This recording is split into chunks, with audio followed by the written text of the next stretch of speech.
Hello మామ నమస్తే.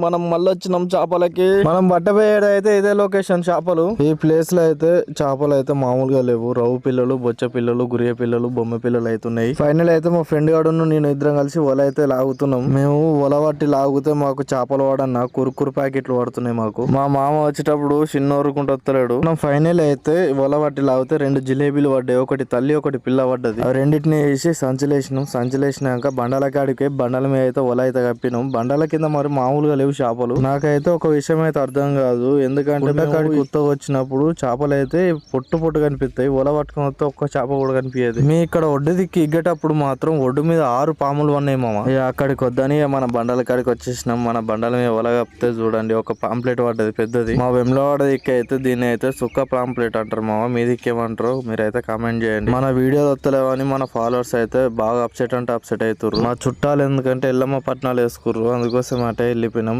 లేకపోతే వీడియోస్ పెడుతాం మామ. నేనైతే నీళ్ళల్లో మునిగి ఒక జిలేబీను ఒకటి సుక్క పాంప్లెట్ అయితే నేను తీసిన. జిలేబీ అయితే మామూలు సైజు లేదు, నేను పట్టుకున్నా చూడండి. మావాడు ఒకటి సుక్క పాంప్లెట్ వేసిండు. చూడండి బాహుబలి దున్నపోతుంటే చూసిన సేమ్ అట్నే ఉన్నది అది. మన వీడియోలు చూస్తారు కానీ ఎవరైనా లైక్ కొడతలేరు, షేర్ చేస్తలేరు, కామెంట్ కూడా పెడతలేరు. మన ఛానల్ అయితే సబ్స్క్రైబ్ చేసుకోండి మర్చిపోకుండా. ఇలాంటి వీడియోలు ఎన్ని వస్తాయి మన వీడియోలు అయితే మిస్ కాకండి ఫ్రెండ్స్. ఓకే మామ, ఇటు వీడియో అయితే ఇదే. మళ్ళీ ఒక వీడియోతో నేను ముంగడికి వస్తా. మీరైతే మిస్ కాకండి. మన ఛానల్ అయితే సబ్స్క్రైబ్ చేయండి మామ.